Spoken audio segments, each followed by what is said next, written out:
Yo, what is up guys? It's Pedro here, and in today's video, I'll be talking about how the Washington Commanders might just have found their next franchise left tackle in the 2024 NFL Draft in Brandon Coleman, who has really impressed the Washington Commanders and fans so far this training camp. And make sure you guys stick till the end because there's a lot of really good information in this video. If you guys are new, make sure to subscribe, hit that like button and that notification bell as well. And comment down below which player you've been most impressed with so far. Also, there has been an issue with notifications, so let me know if you guys are getting notified in the comment section below. And hopefully the audio is good on this video. I've made a bunch of adjustments. I'm hoping it's good and sticking with the same editing software for now and mic. But let's get into it. So Brandon Coleman, Washington Commanders drafted him in the 3rd round, and I've made a couple of videos talking about his background, college stuff, and his traits and everything. So that's not really going to be today's video. I'm just going to be talking about what he's done so far in camp and how he's really impressed some coaches and stuff like that. And yeah, he's getting reps with the ones, and that is huge. We didn't know if that was necessarily going to happen, and he started a couple days before pads getting reps with the ones, and then we're like, okay, maybe he's playing a little bit. And then once the pads came on and Andrew Wiley came back, he was still a starting left tackle, and Wiley was a starting right tackle. Some people thought maybe when Wiley came back, they would have Lucas and Wiley as the starting tackles and Coleman as the backup, but Coleman's been running with the ones at left tackle, pretty much the only guy playing, starting at left tackle. We'll get into that comment a little bit later. Brandon Coleman had a monster block against Clone Farrell, putting him down after Farrell tried to run the hoop. So, hey, big play right there. A little bit of a, I guess not a pancake block, but a really good block. And when you can notice blocks, watching in practice, that means it's very good because some of those things are noticeable unless you're really just focusing on the specific player. But I mean, I guess I'll give a little bit of background on Brandon Coleman. Big guy. He's just a freak athlete, and you already know he's huge, but like seeing him in person, I was like, wow, like even compared to the other offensive linemen, he looks really big, but he's, really good athlete, very quick, pretty explosive, and he also is versatile, can play, left tackle, left guard, right guard.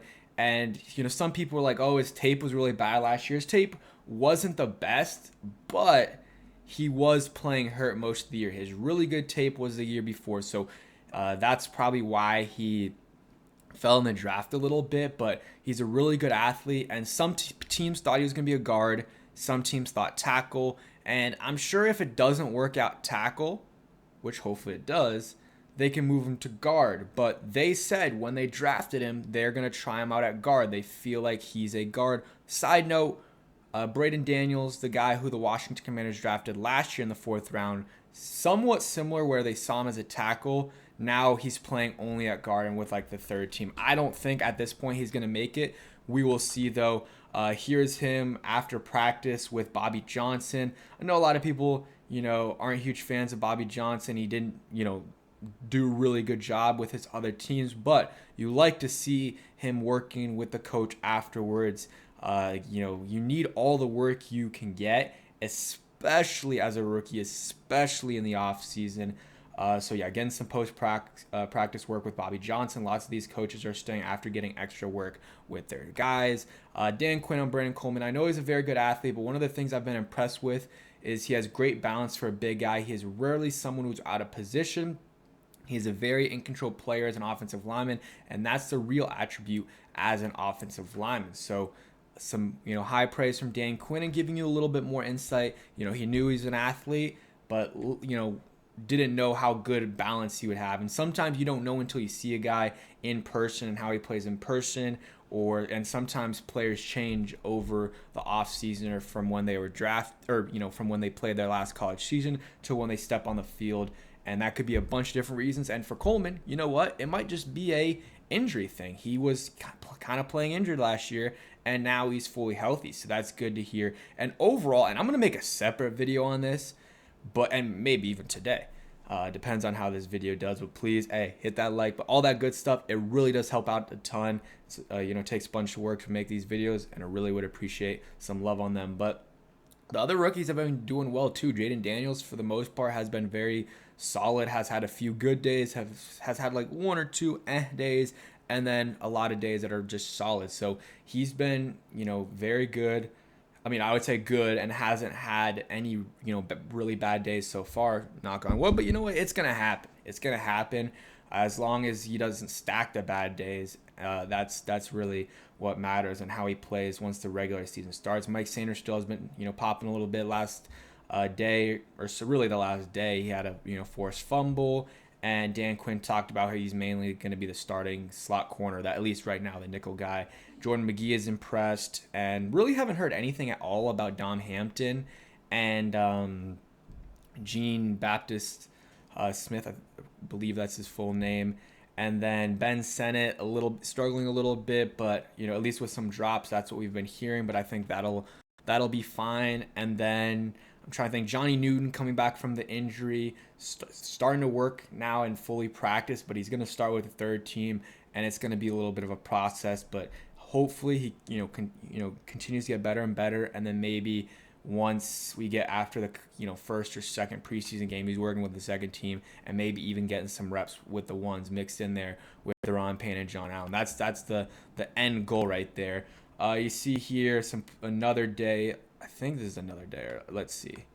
I guess it's the same day, but just a video form. Brandon Coleman getting some work with Bobby Johnson after practice.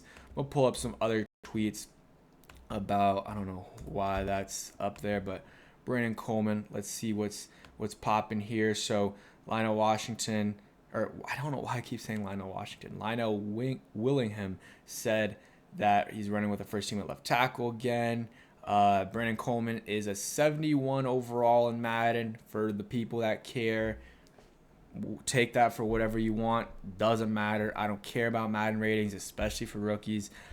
Sam Cosmi was an 88, so hey, shout out to Sam Cosmi, finally getting some respect with the Washington Commanders. I mean, I guess you can see it here. Cosmi an 88, and there's a big drop off. Andrew Wiley is 78, Tyler Biadasz 76. I really would flip those. I would give Tyler Biadasz like an 80, and then maybe Wiley like a 75, and then you got Lucas 71. Probably would be a little higher in my opinion. Then you got Ricky Stromberg, Brendan Daniels, Michael Dieter. So yeah, that solid ratings right there. And yeah, I'm just keep going through these Brandon Coleman tweets, see if I can find anything else. And there were a couple plays where he didn't do amazing. KJ Henry had a nice rep against Brandon Coleman, which would have sacked Daniels. So it's not all good, but for the most part, we've been hearing really good things from Brandon Coleman. And for third round rookie to already getting, is already, kind of winning the starting job, when it's not like we have a terrible guy in front of him. Like Cornelius Lucas can start in this league. It's not like we have no one in front of him. Cornelius Lucas can start. He has started in this league. So if Coleman wasn't ready, he wouldn't be getting these starting left tackle reps. And some people might be saying, well, they're just giving him the reps to, get him better. He's not playing well. Well, I get that to an extent, but if he was playing really poorly, they wouldn't be giving him all these reps, because that sacrifices the offense, the development of Jaden Daniels and other players, and they wouldn't be doing that just for left tackle. So he is playing well, and that's really good to hear. Some other information here. This has been the rotation. I guess Coleman, Allegretti, and Michael Dieter have been rotating in and out at left guard. Then Tyler Biadasz, Sam Cosmi, Andrew Wiley. This right side completely, and the center, that's locked in. The left side is what's in question, but it looks like Brandon Coleman's winning that job for now. And then Michael Dieter, Nick Allegretti, one of those guys is going to win that. But those two are roster locks, Nick Allegretti and Michael Dieter. At first, when we signed Michael Dieter, we're like, maybe he doesn't make it, but I think at this point he is going to make it. See Brandon Coleman there talking to Lionel. Shout out to Lionel he's been putting out a lot of stuff, so shout out to him. And he did say one time that Brandon Coleman had a rough day giving up inside pressures, but on the same day, Ben Stanek said he thought Brandon Coleman had a really good day. So there is some conflicting information. I'll just go off of what I'm seeing, and he is the starting left tackle. And I also did see him in person and saw a couple of nice plays from him and didn't see any really bad plays. And that's what really matters for me for an offensive lineman. That's it for today's video. If you guys did enjoy, show some love on the video. Hit that like button, notification bell as well. Subscribe, share the video to see some of your friends. Again, all those things really help out a ton. And if you stay till the end, you know what? We'll go ahead and comment down below. Ryan Clark played here early in his career with, Sean Taylor, then came back later on in his career, and the Pivot podcast was there at Commanders practice the other day, either yesterday or when I was there. I think it was yesterday, and they'll probably have, my guess is Jaden Daniels, but maybe Joe Witt on. Who knows? Maybe Dan Quinn, but my guess is Jaden Daniels. But that's it for today's video. Hope you guys did enjoy. If you did, hit that like button, subscribe if you guys are new, and peace.